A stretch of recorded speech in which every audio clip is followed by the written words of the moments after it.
Hi friends, ఇప్పుడు మనం TVS rider 125 I go model గురించి మాట్లాడుకుందాం. ఇది రైట్ సైడ్ వ్యూ, ఇది ఫ్రంట్ వ్యూ, ఇది లెఫ్ట్ సైడ్ వ్యూ అనమాట. చూడండి, 360 డిగ్రీస్లో చూపిస్తున్నా మీకు. ఇది బ్యాక్ సైడ్ వ్యూ అన్నమాట.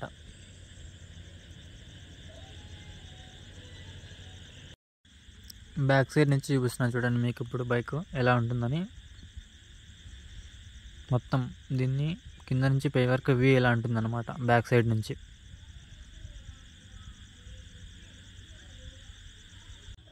ఫ్రంట్ సైడ్ హెడ్ ల్యాంప్ చూడండి ఎంత బాగుందో. నాకైతే చాలా బాగా నచ్చింది ఈ డిజైన్. చూడండి ఒకసారి, దీన్ని ఫ్రంట్ వ్యూ ఇలా ఉంటుందన్నమాట. మనకు రెండు వైపులా రైడర్ సింబల్ ఇచ్చారు చూడండి, బాగుంది. ఫ్రంట్ సైడ్ మనకి డిస్క్ బ్రేక్ ఇచ్చారు.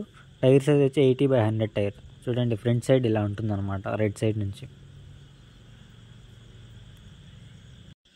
రైట్ సైడ్ పీలన్కి ఫుట్ రెస్ట్ ఇచ్చారు చూడండి, దీని క్వాలిటీ కూడా చాలా బాగుంది.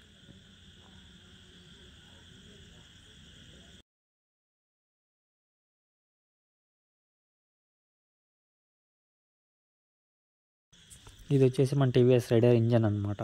నాకైతే దీని పర్ఫార్మెన్స్ చాలా బాగా నచ్చింది. ఇనిషియల్గా పికప్ కూడా చాలా బాగుంది. ఇది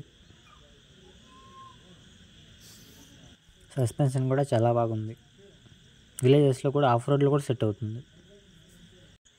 లెఫ్ట్ సైడ్లో మనకి శారీ కార్డ్ ఇచ్చారు, ఫ్యామిలీకి బాగా సెట్ అవుతుంది. ఇది ఓపెన్ చైన్ కాబట్టి మనం 500 కిలోమీటర్స్కి ఒకసారి చైన్ క్లీన్ చేసుకోవాలన్నమాట. ఫ్యూయల్ ట్యాంక్ వచ్చేసి 10 లీటర్స్ అన్నమాట. దీంట్లో మనకి ఛార్జింగ్ పోర్ట్ కూడా ఇచ్చారు. మనకి ఎక్కడైనా దూరం పోయేటప్పుడు చాలా యూస్ అవుతుంది అన్నమాట ఇది.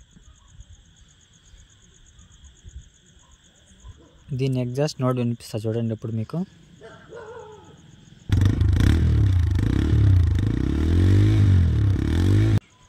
మనకి దీనికి లక్కీగా వెనక్ సైడ్ స్టోరేజ్ కూడా ఇచ్చారు. అంటే పెద్ద పెద్దవి ఏం పెట్టుకోలేం, కానీ మన మొబైల్, గ్లౌజులు ఇలాంటివి పెట్టుకోవచ్చు. చూడండి,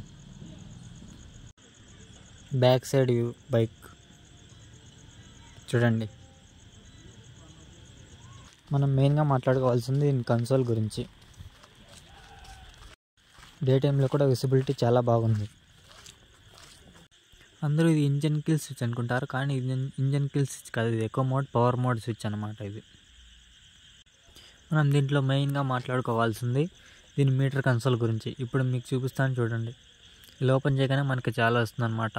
ఇండికేటర్స్, సైడ్ స్టాండ్, హాయ్ అని చూపిస్తుంది, మనకి మీ నేమ్తో చూపిస్తుంది. దీంట్లో యావరేజ్ ఫ్యూయల్ ఇండికేటర్ ఉంటుంది. మొత్తం ఎంత తిరిగాం అదే ఓడోమీటర్ ఉంటుంది, ఓవరాల్ డిస్టెన్స్ మీటర్, ఇంకా టైం కూడా ఉంటుంది. మనకి స్టాండ్ ఉంటే ఇది స్టార్ట్ అవుతుంది అనమాట.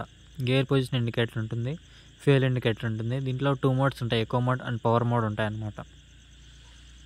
ఇప్పుడు మీకు ట్రిప్ ఏ, ట్రిప్ బి చూపిస్తున్నా చూడండి. ఇది ట్రిప్ ఏ, ట్రిప్ బి. ఇది డిస్టెన్స్ టు ఎంప్టీ అనమాట. డిటి అంటే డిస్టెన్స్ టు ఎంప్టీ, ఇంకా మనం ఉండే పెట్రోల్తో ఎంత దూరం పోవచ్చు అని. మీటర్ కన్సోల్ అయితే నాకు చాలా బాగా నచ్చింది. దీంట్లో బ్లూటూత్ ఆప్షన్ ఉందన్నమాట. మెయిన్ మనం ఎక్కడైనా పోవాలంటే బ్లూటూత్ కనెక్ట్ చేసుకొని వెళ్ళిపోవచ్చు అనమాట. మనకు దారి తెలియని చోట్లలో కూడా దీంట్లో పోవచ్చు. నాకైతే ఈ కన్సోల్ చాలా బాగా నచ్చింది, మీకు కూడా నచ్చుతుందని అనుకుంటున్నాను.